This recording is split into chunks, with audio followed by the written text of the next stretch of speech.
5, 4, 3, 2, 1.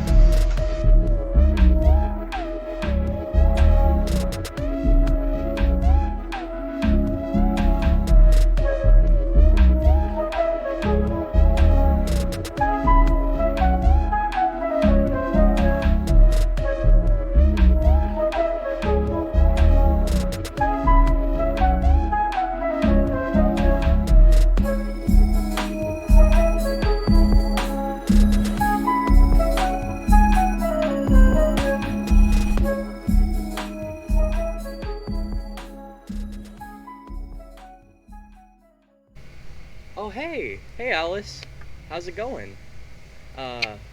Welcome.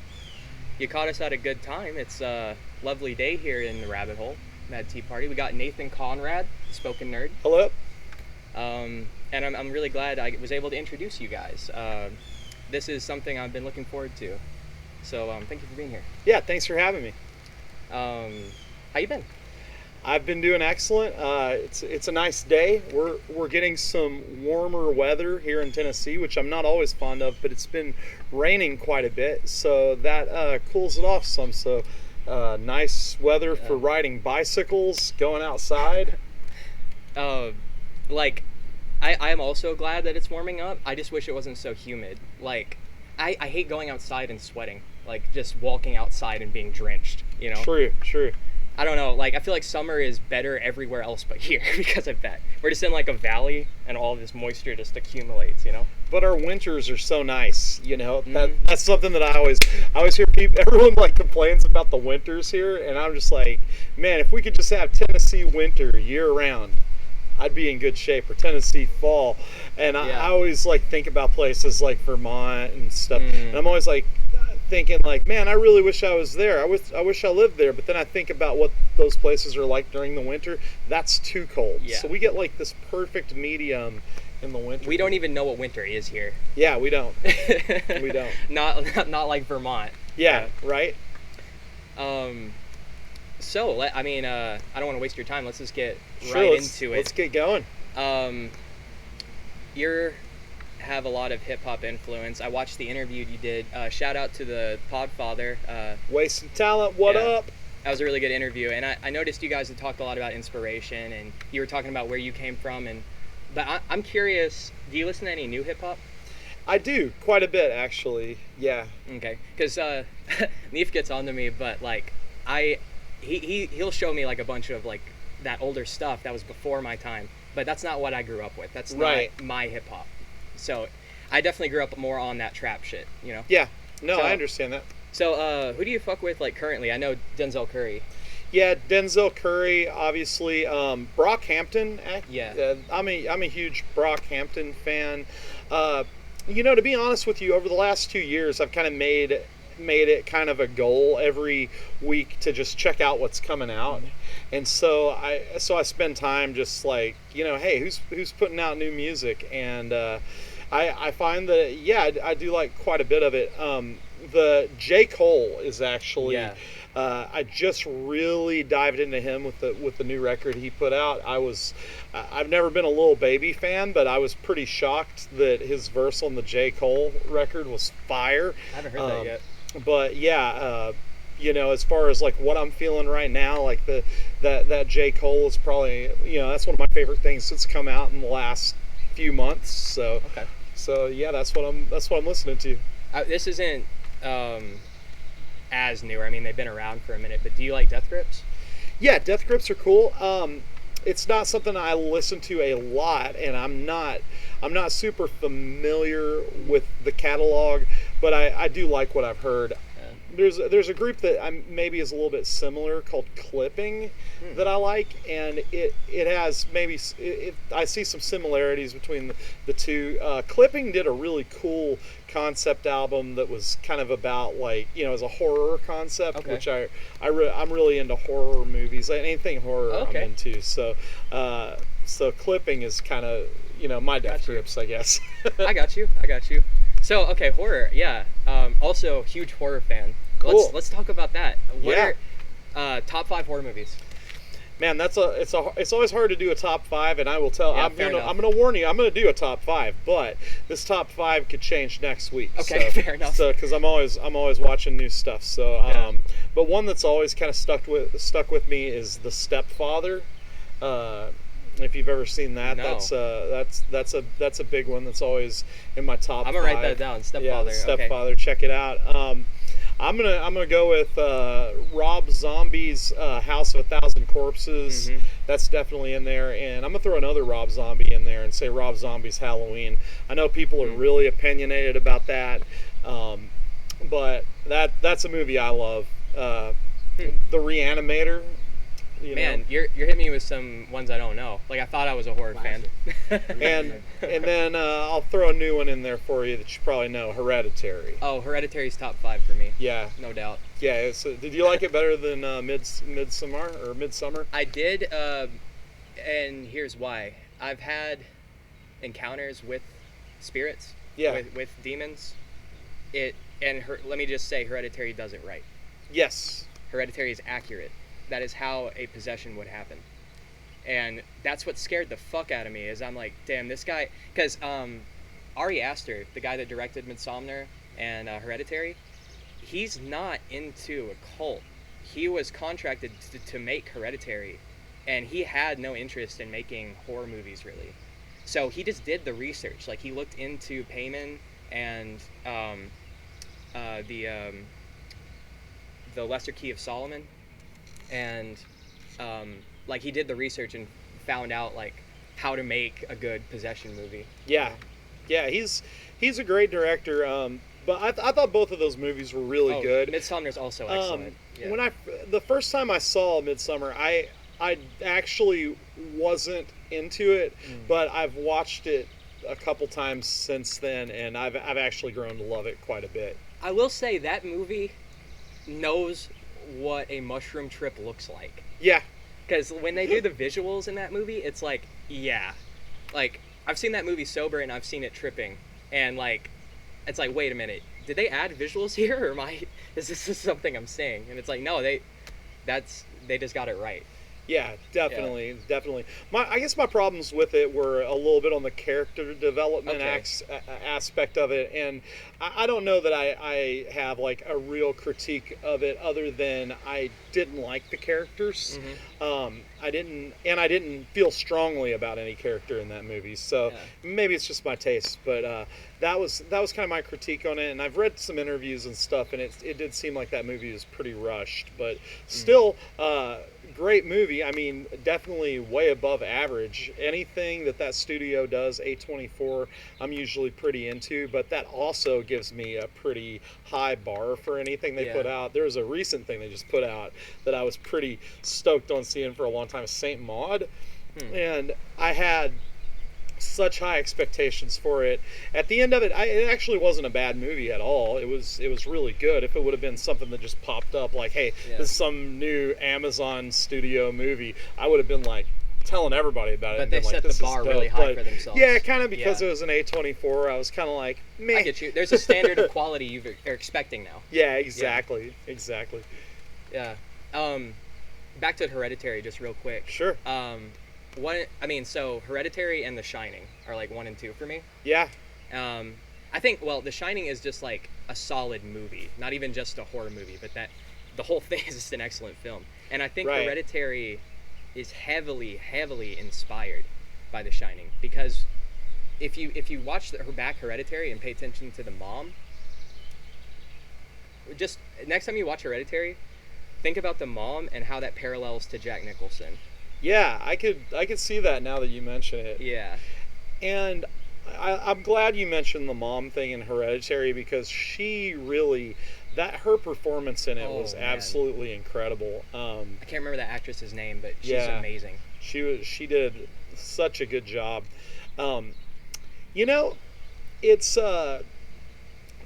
as far as that goes, I think so many movies are inspired heavily by The Shining. Of course. It's just a great movie, you know. Yeah. The story's good. I mean, of course, the story is going to be there with Stephen King, but most Stephen King movies, unfortunately, like that's the most you can hope for is that the story is really good. Yeah. You know, Kubrick really had a way with aesthetics and just. And, and even if there wasn't more to it than just being a simple movie, it felt like there was more to it. It felt like he was trying to say something, which gave it a really just dope piece of art for us to always enjoy forever. Yeah. It never gets old watching that one. I think that Kubrick's ability to do what he did to certain films takes, when you have these, you know, so many times the book's better than the film. Kubrick managed to. That's one of the few where the movie's better. Well, yes. I agree with that. A lot of people may or may not, but I think more so that Kubrick has the ability, or had the ability, to take somebody else's story and make it completely his own. That's true, because it's not actually even really that similar to the book. And what he does, but he's got there's no apology about it. Yeah. Like, I'm inspiring from your story. Yeah. I'm not doing a movie version of your story. Well, you know, with Anthony Burgess, when Kubrick made Clockwork Orange, he was fucking pissed at Kubrick because he twisted the ending on him. Yeah. Stephen King didn't like Shining. No, Stephen King did not like the Shining movie he made. But where I will even give Kubrick a little more credit was I think that he took the feel and everything that Stephen King was trying to say and do in that book and amplified it with so much, because you know I've read that Stephen King's like that book specifically, which I think is actually one of his worst books, but that book specifically was when he was really working out a lot of issues with addiction and alcoholism. And one of the things that I've heard somewhere is he wrote a lot about dreams. You know, he would basically get wasted, fall asleep, wake up, and write about the nightmares that he would have. This is The Shining? Yeah. Okay. Yeah, or just a lot of his older stuff was that way. And to actually watch that movie is kind of like a very cohesive version of just like a nightmare in a way. Yeah. You know, this eeriness of like, yeah, you're this guy that just lost your job because of your temper, and now you're the caretaker in a hotel in the middle of nowhere. Like, what is your mental state going to be, and what are your dreams going to be like? A movie I thought was very similar to The Shining that came out in the last couple of years. It was actually the last thing I went to see right before the pandemic. If you remember, when the pandemic hit, we also got a tornado like a couple weeks before. Yeah, it took out what was that venue it took out? Took out the Basement East. That's right. You know, it horribly damaged our city, but my power was out at my house, and my wife was being a hero, and she took all the food out of our freezer and took it up to a property she owns in Bowling Green, Kentucky, and put it in the freezer up there. So, hell yeah. Jen, if you're watching, thanks for saving that's what's up. all that frozen meat. But I remember I got off work that day, and I was like, I'm just gonna go to the theater. I'm gonna go see this movie, and it's The Lodge. I thought was really similar to The Shining in some ways, and that's an incredible movie. And I can't remember the director's name, but it's a lady and her nephew that make that movie together. They've made a couple more, and huge fan, even though I don't remember her name. But it was such an eerie thing. I went to see that, and then I went to see The Invisible Man, the remake of that. How was that? Afterwards, I liked it. A lot of people don't. I thought it was one of the better, maybe one of the best Blumhouse pictures. Oh, it's Blumhouse. Yeah, it's Blumhouse. Now I'm kind of interested. Yeah, I thought it was actually really well done. Because when I saw the trailer, I realized, I've read this book like a long time ago, like back in school. Yeah. You know? But I don't remember much about it.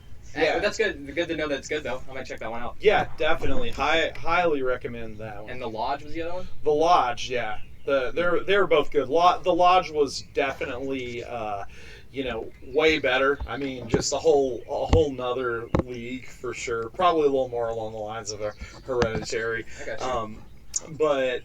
But yeah, The Invisible Man was really good too. Especially Bloomhouse, I'd say the opposite. I don't hold them to the bar's highest. really low. The bar's kind of low. They've made some shit. They've made some garbage. They've made some garbage, and they've made some stuff that was borderline garbage, and then was successful. Yeah. And they kept making that over and over again. But Insidious 18. Besides that, I think if I watch a Bloomhouse movie, the best I could hope for is a good story. I feel like the sets are always corny and whatever, but I'm glad they're doing it. I'm glad they're making horror movies, and I'm glad the masses are seeing these and staying excited about what's up. I don't know. I'm kind of conflicted because the reason Hereditary being so accurate, I kind of feel the opposite way about Blumhouse. You aren't educating people on how these things work. You're just you're causing paranoia and fear about it. Whereas Hereditary is it's really fucked up and scary, but it's almost cautionary. Very much so. Yeah. Yeah. So coming out of quarantine, what can we expect from Spoken Nerd going into the future? What you got going on? Well, I've got quite a few things. Honestly, I didn't mean for it to work this way, but I'm kind of going to ease back into it. I don't have an album right now that's out that's come out in the last year, so it doesn't really make sense to do a full-on tour at this point. But in the fall, I have something dropping. I have a collaborative album that I did with this guy, Juan Cosby. He's a producer out of Cincinnati. Pretty amazing guy. We have a lot of similarities. He has a label up there. I had a label down here. He produces pretty cool beats that are kind of along the same lines. So we did this album called Grapes that we worked on for a few years actually. So it's finished. It's getting pressed up into vinyl right now. I don't like to say a release date until I have a definitive on when the product's going to be in my hand, but to sell, I don't want you to pre-order an album that's coming out in a year. But should be here this fall. And really excited, working with a label called Audio Recon for it, and super pumped about that. So once that thing drops, you'll see some more shows and stuff happening. I got some indoor shows, haven't been announced yet, but got some stuff in September happening. So I'm very excited. Yeah. Fuck yeah! That's exciting. I'm looking forward to hearing that. Grapes later this fall. Later this fall. That's right. Grapes. Hell yeah. I did actually last weekend. I did my first physical in-person performance of the year. Yeah, it was out in Columbia, Tennessee. I got a friend that has some land out there. Yeah, he does a thing called the Exquisite Corpse Bash, and it's a VHS swap meet, punk rock show with half pipe, real werewolves, just everything you can, keg beer. I didn't know anything happened. Why did I not know of this? Yeah, what the fuck is this? Right? Hey, I posted about it on Instagram and Facebook, but yeah, you guys should. It was freaking incredible. I didn't know anything happened. Is this a yearly thing? Yeah, he does it pretty much every year. The last one was 2019. Obviously, he was concerned about quarantine things. But yeah, it was cool. And so for even those who are still masking and concerned about that, haven't been vaccinated or whatever, it is outdoors, right? So you can feel a little more safe with that being the case. So yeah, super fun event. It was kind of a good way to kind of jump right back into it. Yeah. This is something I ask everybody. Yeah. And I think I don't know none of us know the answer to these kind of questions. But do you have any epiphanies or concepts about what might happen after we die? About what might happen after we die? Well, let me just say, no one on this planet knows, right, or has a good answer. And if they try to tell you they do, go far away from them. But I think we all think about it, right? We all have concepts. about it. I will preface this with saying that usually when I'm asked a question like this, I kind of say a bunch of vague stuff and ramble, and Same. I'm going to try to say the most cohesive thing that I can. But I believe in science. I'm a heavy believer in science, but I'm also a very heavy believer in God. I am a Christian. But I believe those things do coincide with each other, and I'm not like, the Earth's only 100 years old, or You're not a don't worry, creationist. it's not that, but I believe that like, something happens, and I don't claim to understand what's going to happen, or, I have no idea, but I think some sort of life happens, and I think it has to do with like what you love and what you spend your time doing here. You're gonna maybe get some more of that. Okay, so kind of based on your performance here, you're allotted to one of maybe a couple different places, kind of like heaven and hell. I don't even necessarily make claims like that. I guess, I mean, not to say I don't believe in those concepts, but I think that it's really easy to equate those things to like physical places or metaphorical places. Okay. I kind of think it has to do with like your own self growth and I guess like where you end up putting yourself. I actually heard a Catholic priest say something that always kind of stuck with me, and he said that God's going to give you exactly what you want at the end of your life, and what you want is kind of determined by what you have put your energy into. Sometimes we want bad things. Yeah, I think at the end of the day, everyone, I think there's good and bad in all of us. Mm-hmm. So I think it's going to be a matter of like, if you're out there and you've had like a miserable life, that then like what I'm saying sounds pretty bad. Like I'm going to have more of this, but I think like, we're all striving toward things. You know what I mean? Like we're all striving for some sort of good, probably. So this is probably where I start getting weird and don't make sense. But we're going down the rabbit hole. Going down the rabbit hole, Alice. What's up, Alice? Too late to turn back now. We're going down. Too late. But yeah, I think it has something to do with that. But it's kind of like people said. They asked me a lot of questions about the COVID stuff. People have asked me like, what do you think about this? What do you think about that? And the main thing I tell them is that I'm not a scientist, so it doesn't matter what I think. Yeah, whatever like, I think. Why do you care? Like seriously, you probably. I mean, I'll tell you what the CDC says typically, and that's kind of what I follow. So in some ways, I'm definitely no theologian. I do read from some theologians and hear from some, and I like, well, obviously, like, I like what some of them have to say and don't like what others have to say.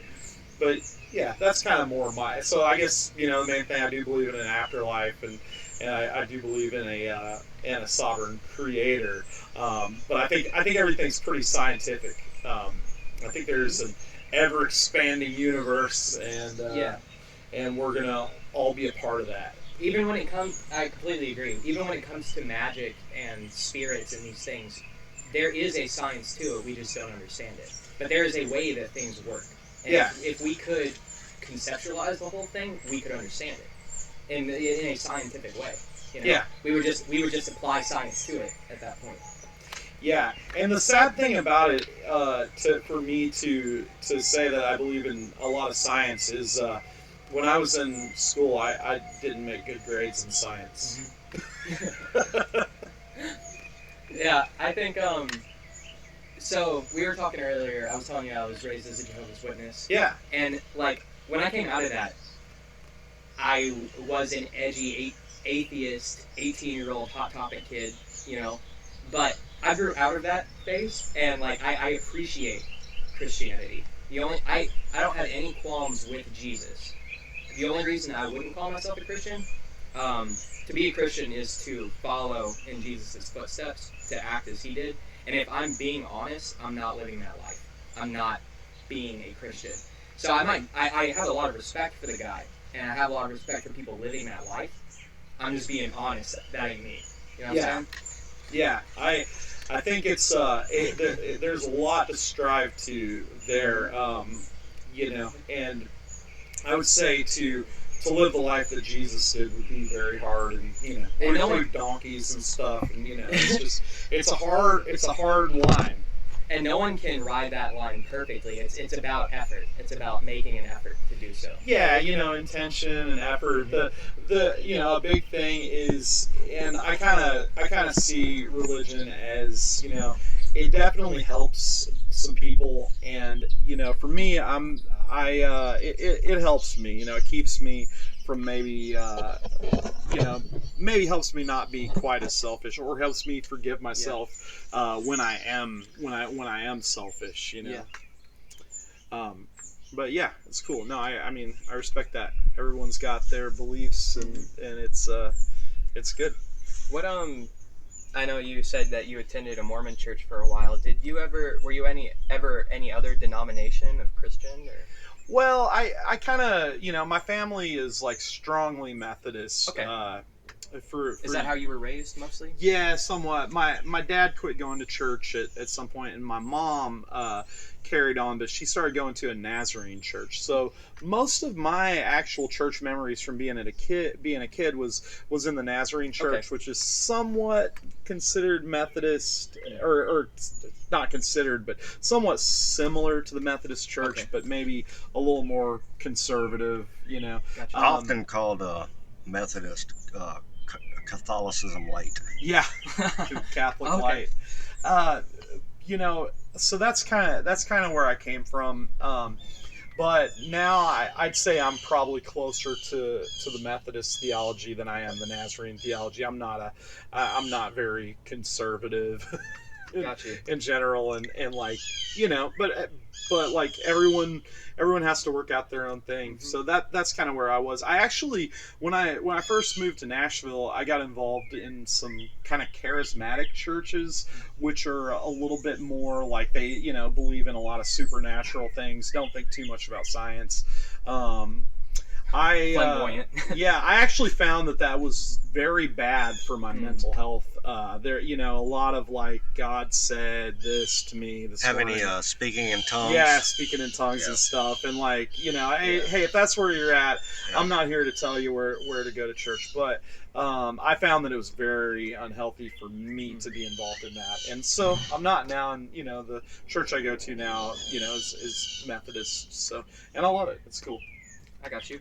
That's cool. And I hope I don't offend Alice or anybody when I say this, but like, it's always, I've read the Bible. Yeah. I understand the Bible. I would say to the point that at least I've read it. I can't speak for most Christians because I don't know most Christians, but most Christians I've come across that profess to be Christian don't know the source material as well as I do. And I'm not putting that on you or Alice at all. I don't know where y'all are coming from with it. But when I've gotten into conversations about it, the Bible, maybe this is just because I'm an author, but like, the Bible makes sense to me as a story, as a parable. And a lot of the Bible is straight up tells you it's a parable. Like Jesus, Jesus speaks in parables, like the woman with the 2 coins of little value. Like, he's telling you straight up, this didn't literally happen. I'm using a metaphor to explain something. Yeah. And I think a lot of the Bible is like that. I usually point to the book of Job as an example, because it's literally a discussion between God and the accuser talking about Job, and it's like, who's the guy writing this? Is he in heaven, like seeing this happen? Or it just makes more sense to me if it was just a guy telling a story. And that to me does not depreciate scripture at all. No. I think these stories are actually more significant if they didn't literally happen. Because then I can get on board with Yahweh, like the Israelite God. And he did some fucked up shit in the Old Testament. But if it's just a story, if it's just a story for Israelites to understand the world, I can get behind that. And then someone like Jesus is kind of, if you look at his philosophies and the things he values, they're kind of different from the Israelite Jewish God. But it's supposed to be the same pantheon, like he's his son, Yeah. And I don't know, there's just like some cross wires. But anyway, my point is, I might not fuck with Yahweh like that, but I do fuck with Jesus. I don't have any problems with Jesus. Right. I think. Sorry, I'm ranting. Oh no, you're fine.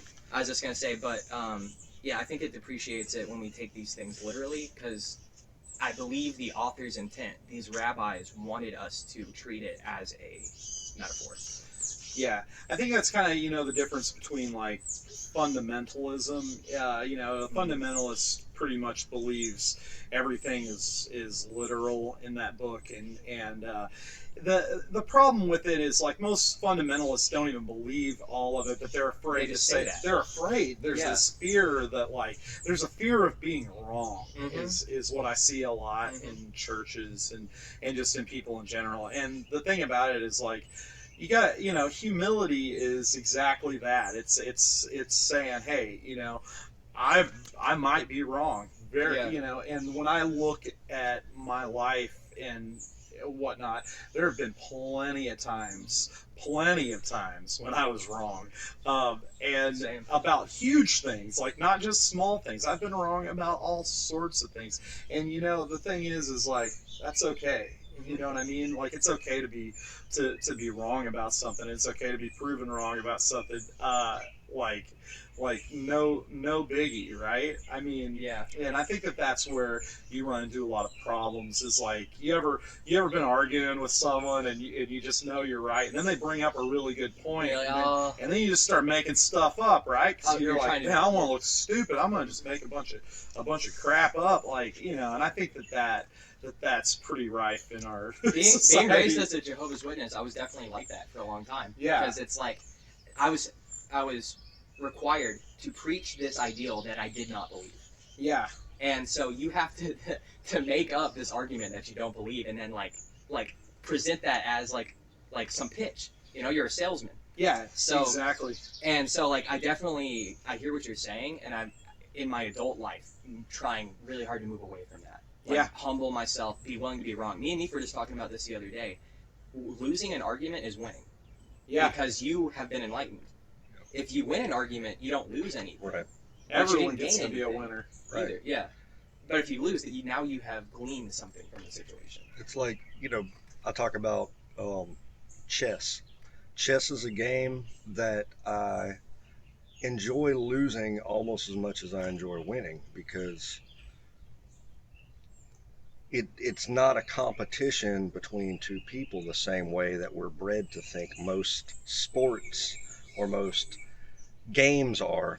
And then that being so inbred in the society, it falls over everything. I bring that up with talking about, when they teach in schools, who raises their hand first? Who gets the question answered? They get the praise. And I always thought that's the wrong way to be teaching people, because it adds it into a competition place. And knowledge, like we say, should not be segregated, should not be withheld. It should be available to all, Yeah, yeah, I feel that with the school thing. And I've actually, it's funny. I've had a lot of thoughts about education lately, and everyone learns so different. Maybe not everyone, but there's definitely a lot of different types of learning, and a lot of people who don't do well in school. It's not that they're less smart. We look at smart as like a number, like it's a Right. stock price on a person, Right. but it's actually just a matter of like how do you learn, how do you consume information, and some are different. My roommate was just telling me that a lot of like really intelligent like certain types of savants will fail IQ tests, like do horribly on them. Oh yeah. But they're geniuses.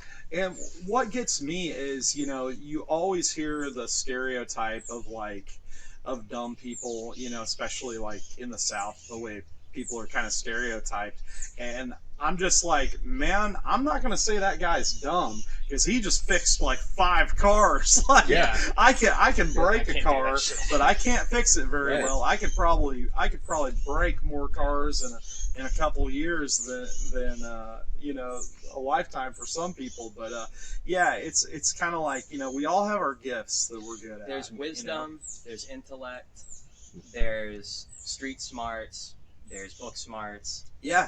There's Most education. of breakthroughs in any field are not done by the proclaimed scholars of that field. Right. Music's that way. You know, Jimi Hendrix never learned a note of music until he got older before he died and he actually started studying. Everybody knows Jimmy. Yeah, He, you very know, true. you have the same thing in politics, same thing in science. You know, man who said that we don't revolve around everything don't revolve around the earth is a freaking heretic. Yeah, You know, Yeah, it's like like you're freaking crazy. he had to take it back Yeah, because they were gonna fucking kill him, yeah. I was just torture kidding. him to death. Just kidding, y'all. I didn't mean that. I was drinking a little too much wine that night or something. yeah, yeah. It's it's interesting because like being especially in a city where I'm around a lot of musicians and being a musician myself. Besides rapping, like I do play instruments, but I always hear people say rap isn't music, and it's kind of like, well, if that's not music, I don't know what is to like be able to like there's like poetry involved in it. It literally takes from every genre and blends those things together. It's one of the most artistic mediums. Whoever said that, fuck them. Yeah, I mean, it used to be said, I think, a lot because in the early days of it, there was so much sampling going on. Oh, there's also Right. if you think And about a lot of the scratching, that kind of makes disrespect- sense because they well- are borrowing people's music. Well, the disrespect would come when it's like the idea that a musician learns his instrument and then somebody gets famous without having to learn an instrument. Okay. So, but what I think that actually did in the long run is made hip hop and rappers, people who actually rap, sets a high bar.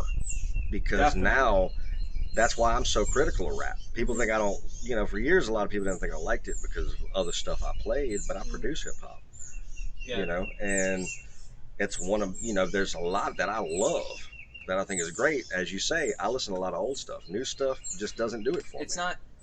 It's not really for you. It's Right. for a different audience. Right, Yeah. so I don't get it, but that doesn't mean that I don't think it's, I don't think it's Yeah. good out of my opinion.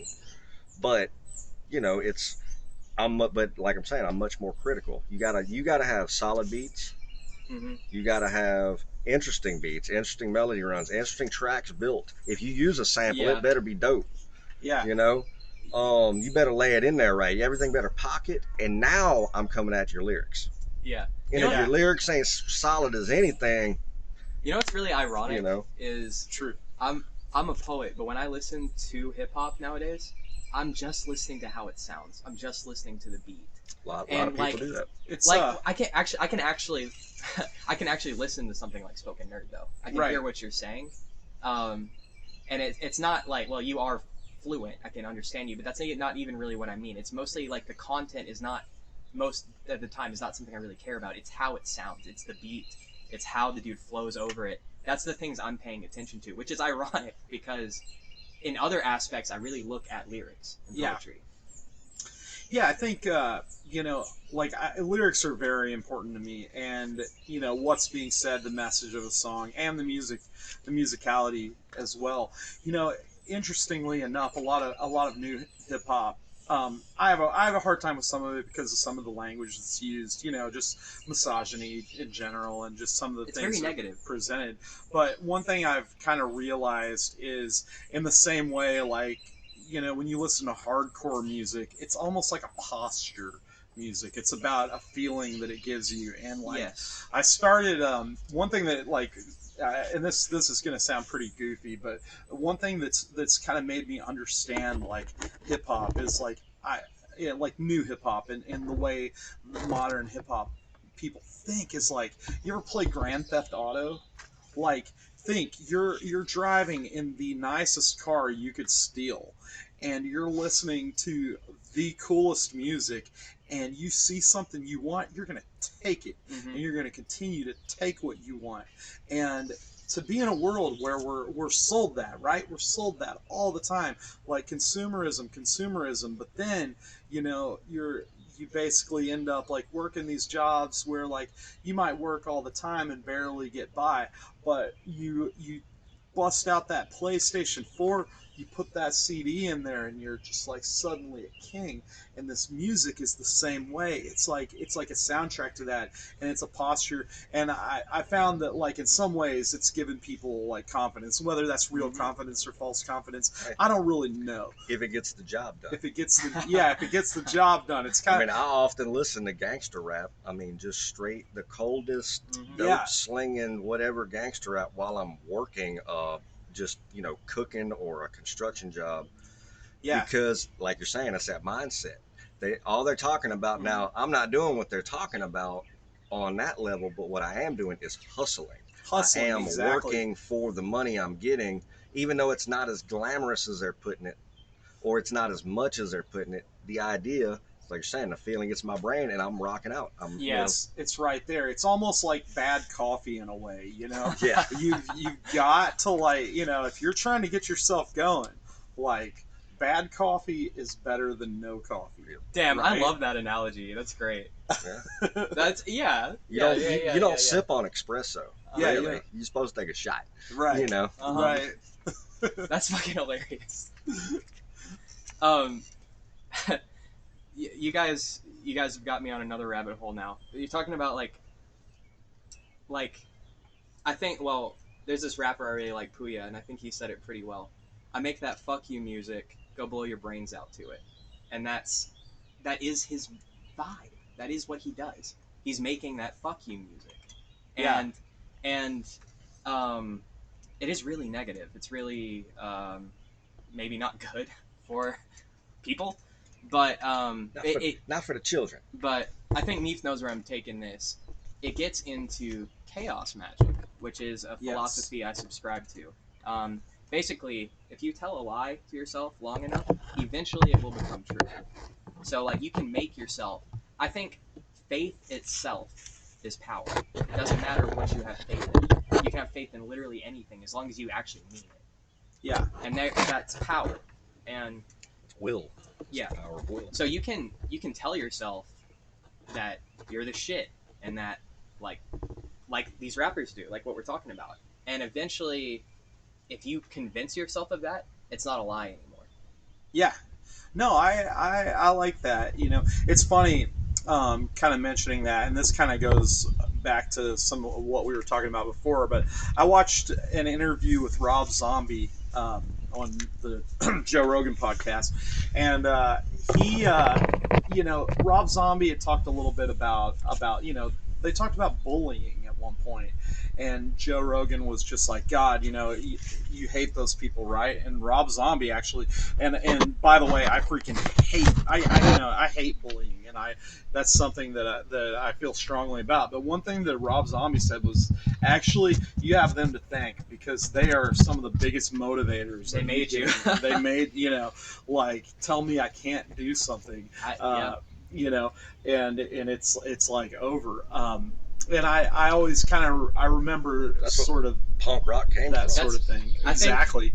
I think any artist can relate to that. Yeah. Someone giving you a chip on your shoulder, someone giving you a bone to pick, and that eventually you have to grow out of that. I'm kind of working on that myself, but you have to kind of come into your own. But that is a real good starter. Yeah. I had a realization at my job. I've had people say things to me like I had one boss that called music a dead job at one point. Fuck him, man. And and I said, well, I guess I got 2 dead jobs. Oh, but I'm definitely a fan of jobs. I think jobs are good and stuff. But one thing I really have thought about recently is like, if I was going to make $1 million, if that was my goal, to make $1 million, would I do overtime at my job to get to my $1 million? And the answer is absolutely not. That would be the last thing I would do, because working overtime at a job, they will act like they are paying you $1 million. However, you are lucky to leave with $1,000, which is, and so it kind of brought me this realization of just like, where am I putting my assets? And time is one of our greatest assets. And I don't even know kind of where that was coming from, but it's just something to, but it just gives you a certain motivation of just like, put our energy in the things that are going to get us ahead, not just the things that are going to get us by. That's like a couple weeks ago I had shout out to Sarah Rose from Sarah and the Safe Word out of Atlanta. What up?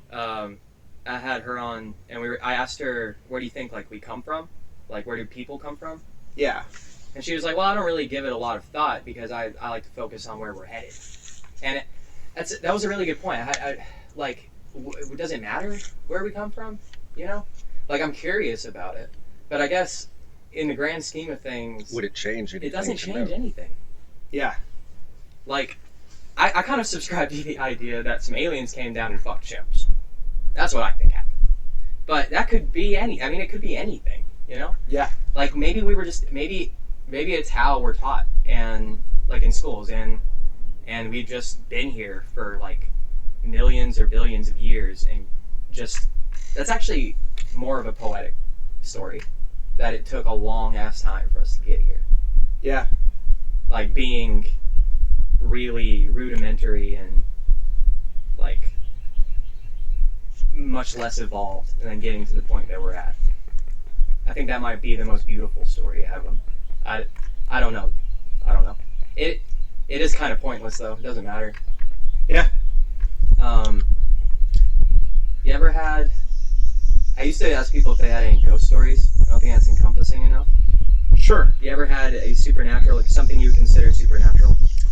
Well, yeah, I've had a few different kind of experiences that may or may not have been. I kind of believe, like I said, I'm kind of pretty scientific, but I'll give you my stories, which I do think can probably be traced to something pretty natural. But the first one, and this one's pretty funny, but I just remember when I was a kid, I had this friend. I used to stay the night at his house because that's what you did back in the 90s.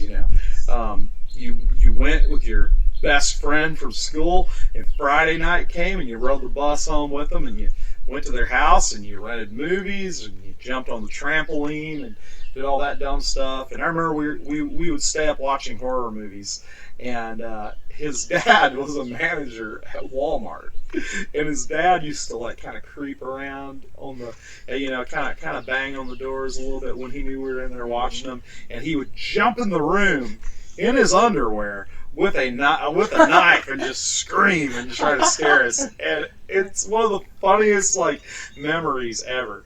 And his mom was like kind of a light sleeper, which made for an interesting time to stay the night there, because we would always, wake her up, and she would get really mad at us and yell at us. And I remember one night we snuck up to get a snack, right? So we sneak out of the room, we go into the kitchen, and we're already creeped out by all this different stuff. And there was a glass sitting on the counter, and that thing went whoop right against the counter. I mean, just slid.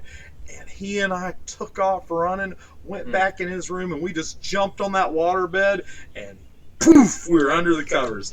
Of course, his mom wakes up and runs in there, like, yells at us a little bit. We're like fake snoring and stuff, pretending we're asleep. And so I was really scared, but turned out there was some condensation on the counter, from something being spilled, and it's probably like marble and yeah, it kind of slid on that was the deal. Timing. So that was kind of, but I mean that's pretty magical that happened in that moment. Yeah. And I'll never forget that one. But the second story I'll tell you is a little more serious, and I was living in this town, Collinwood, Tennessee, and this was literally right before I moved to Nashville. So I had friends coming down from Nashville that were going to help me move that night, and all my stuff was packed up. I was living in this cabin, and it was a very big move for me because I'd never lived in a city. I was down there working for the Board of Education in Florence, Alabama, and I'd lived in this cabin in the middle of the woods, just in the middle of nowhere in Collinwood, Tennessee, and I'd gotten the news that one of my coworkers from that year had gotten in a car accident and passed away, and I'd gotten that earlier in the night. I remember just coming back and being pretty unsettled, and I get this call from my friends. They said, "Hey, we're tired. We're going to drive down there tomorrow to help you move. We can't come tonight." So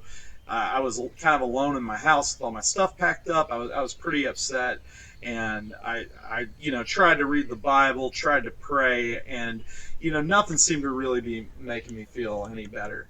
And I went to sleep, and I woke up to this sounded kind of like a witch speaking in tongues in my living room, right?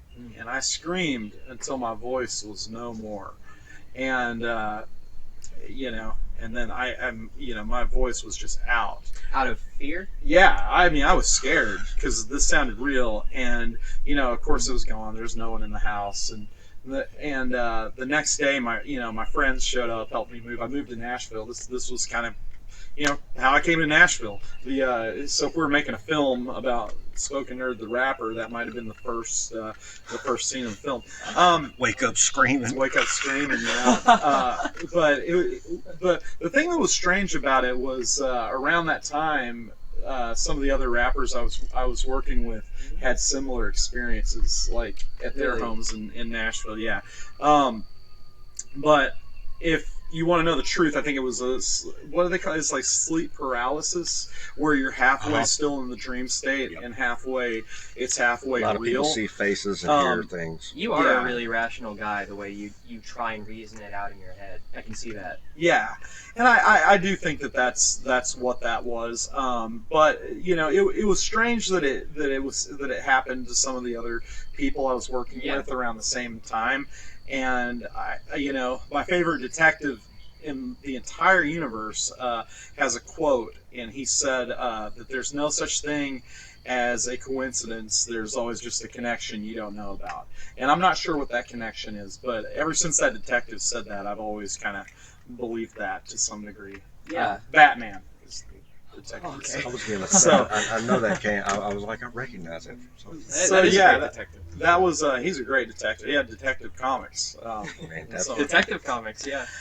But yeah, that was kind of that. Those are kind of my two like real big as far as supernatural experiences go. I mean, I was a kid that grew up on horror films and grew up with kids that would try to scare each other, and we were always getting each other worked up. I'm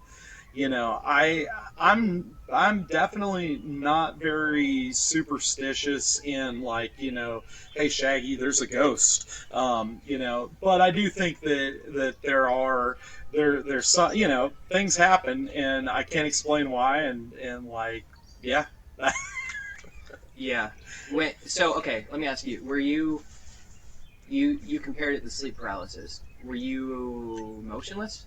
Were you stuck? Yes. Okay. Yes. And not all the times the sleep paralysis actually paralyzed. When I would get it didn't mentally freak me out. I was wide awake. It was when I tried to lucid, and it literally felt like I had the worst. No, like I had the worst Charlie horse and gas pressure in my chest, all over my body. I mean, I literally was turning around in the bed. I could move. It just hurt like hell. Okay. And it was just really uncomfortable. But I could see how somebody in a deeper state of sleep, because my body went to sleep. My mind was completely wide awake. I could see if somebody was in a little bit deeper mental sleep when that happened, how, because a lot of what I read about it, people will see faces, they'll hear things. They all have very similar experiences in sleep paralysis. It's very terrifying. That was kind of what I was going to ask next is we're calling it this phenomena sleep paralysis, and we kind of have an explanation for it. But what even is that? Like being in this halfway sleep state and seeing and hearing things. What they explain it as is your body physically falls asleep, and your mind has not.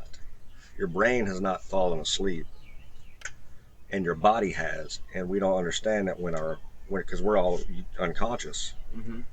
And when you go to sleep and your body is asleep, it is literally in paralysis. If if you move around in your sleep, you're coming in and out of waves. But when you're in deep sleep, your body, you're not feeling it. That's one of the reasons why they think we leave. I was gonna say it kind of sounds like Lucid dreaming and astral projection are yeah, pretty much these like hallucinations two we different get terms when of we're the in same sleep thing. paralysis. What the fuck is that? Right. Like maybe Yeah. who's to say that's a hallucination? You know, maybe Yeah. we're just more in touch with it. We're in that state of mind. You could be trying to get out of your body, and because you're still Yeah. conscious, you can't, and it hurts. You know, Mhm. if you want to go to the mystic side of things and say it's astral projection, it could, I could have been too mentally, I don't want to say strong and be like, I'm mentally, but I was too aware and wasn't able to let go enough while my body was. My body was like, Yeah. okay, I'm ready to go, but my mind was still wide awake and was like, oh, why do I feel like this? But, I mean, as I say, it's all speculation. It's always interesting to me to hear these kind of stories because I've always been intrigued by this kind of thing. Yeah. But I never had any supernatural experiences until I went looking for it. Like when I came out of religion, I was an atheist, and it took me actively seeking out spirits to ever have any kind of weird experiences like that. So, like people who just experience this thing like without trying when they're kids, like that fascinates me. Yeah. Because that's it. Like a lot of people have I would say more often than not, people have experiences like these. Oh, definitely. I think a lot of it comes from just like over a lifetime, you're going to have a lot of unexplained things happen because it's the universe we live in. There's a lot of stuff that we don't understand. I think we probably understand very little of what's going on. You know what I mean? Yeah. It's funny you mentioned like kind of looking for it because that kind of goes into like the religious experience like thing. I remember I went to I was a part of a church for years that did this thing where they'd say we're going to read your mail. They called it like giving you a prophetic word. And they would basically find someone like a newcomer typically that like a guest that would come to the church or someone that was maybe a little like usually they would find people that were younger and really lay in on and they would say Yeah. and they would like kind of and I actually did this as well. At the time, I did think it was like, hey, I'm listening to God, but I think a lot of it's just that part of the brain that you don't use, or they say you don't use. You kind of tap in and you notice little things about people, like what they're wearing, what kind of shoes they're wearing means that they spend some time doing this, and kind of come in and say things like, oh, I feel like God's putting you in a new season and stuff like that. And I remember it was just like always like all these little Vague. things that it was so vague, but you were looking for it, so it would kind of come to you. And occasionally, like you were, at least for myself, I was able to like really get someone like, like specific. And I don't feel like that's a good thing. If there was a spirit involved with it, with what I was doing, I can't say anything for what anyone else was doing, but I think if there was anything involved in that spiritually, I don't know that was like a good spirit. You know what I mean? Because it was a lot of it's a lot of proving like how awesome you are. And when I say you, it could be in the church, trying to make the church look real good, but like I always felt like that it was that same thing of like looking for that supernatural experience. I'm gonna look for it, and here it comes. And like honestly, I'm even a little bit maybe weary of any quote unquote supernatural experience. And so I'm glad you brought that up because at this point I feel like I've experienced bodily possession many times. I have actively seeking that out, mind you. Yeah. And I've myriads of times had conversations with different things. But I still humor the possibility that I'm just schizophrenic. I keep that in my mind because I think that's good. That's good to not invest yourself completely into an idea, to be open-minded about things. And at a certain point with this kind of thing, it becomes irrelevant whether something's internal or external. I think it kind of... What you're getting from it depends. Yeah. And I think, well, and now we're getting really philosophical, but I think there's this sort of a chaos magic concept. It's called egregores and servitors, and you can conceptualize it as an imaginary friend that eventually takes on a form of its own, genuinely. So I think that's what gods and angels are, and demons. We created them, but that means more than people think it does. Like when a kid creates an imaginary friend, they're actually creating something somewhere. Manifestation and creation are similar terms, but they mean different things. Yeah, one implies like a physicality, right? Right. Manifestation means it already existed. And that's why they use that term in most religions. Creation is very, you're right. Only God can create. Manifestation Everything's already here. is a summoning. Right. Yeah. And so, like I talk about with production. Production is, people are like, well, I'm a producer, blah, blah, blah. Well, production is nothing but making something out of nothing. Yeah. There was no song, there was no track, it didn't exist. Even if I didn't write the song or write the music, I brought it into existence. Even if I didn't want the guy that recorded it, I'm the one who pulled everything together to bring it in existence. Well, that's what production is. So manifestation, if you're manifesting something that already exists, then it's a supernatural level of saying this is a god, a demon, a duppy, Then you can make your songs your imaginary friends. Yeah.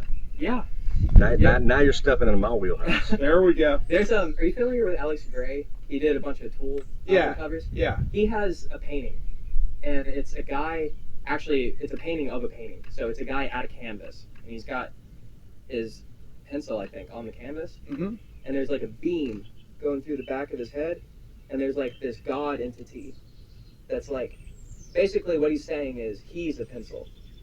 He's a pencil holding a pencil. I like it. And I think that's true. And as an artist, I guess I'm curious, where do you think it comes from? Does it go through you, or does it come from you? As far as the art goes, I don't really know that I have a good answer for that. I don't. It's hard to say. I think, I get a lot of questions about like my writing process, like for instance, and it's always kind of different, to be real honest. I write a lot, and I do a lot of different things, but it's very different depending on what it is, But I think a lot of it does come from you. I mean, through inspiration and through like obviously the air. If I didn't have the air I breathe, I wouldn't be able to rap it. Or if I didn't have the energy in my body, I couldn't write it down.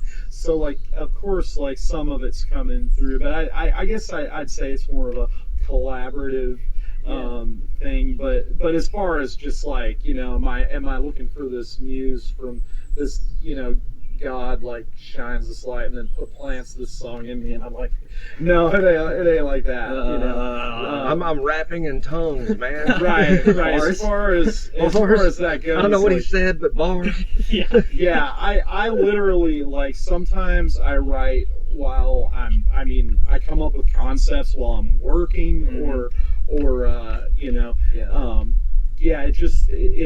I even think like some of the best writers are people that write a lot, and whether they put out all that into the universe or they just throw stuff away that they didn't want, that they're like, this isn't as good. Like they're writing often and a lot, and they learn how to kind of channel what they're doing a little more. And so I guess that's my thoughts on writing. Well, and I apologize because it's not really a great question, because it's really just about perception, like how you internalize it and what you think about it.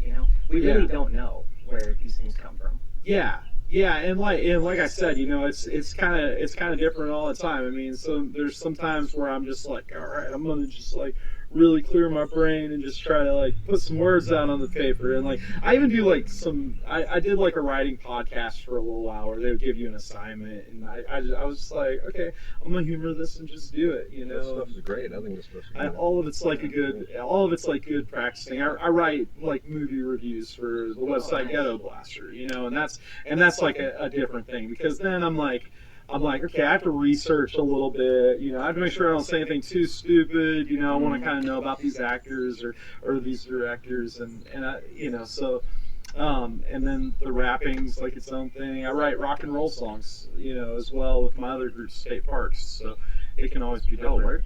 That's cool. But hey, real quick, I just want to throw out there, I am starting to run out of time because I'm going to a studio Yes, I was actually about to start wrapping. Okay, up, cool. So, sorry for keeping you so long. No, don't worry, man. Alice, check out Spoken Nerd. Grapes drops this fall sometime. I won't put any dates on it either. Cool. Yeah, definitely keep up with Nathan Conrad and what he's got going on. We'll definitely have buku links in the description. Absolutely. Thank y'all. Yeah. Alice, have a good night. We'll see you next time.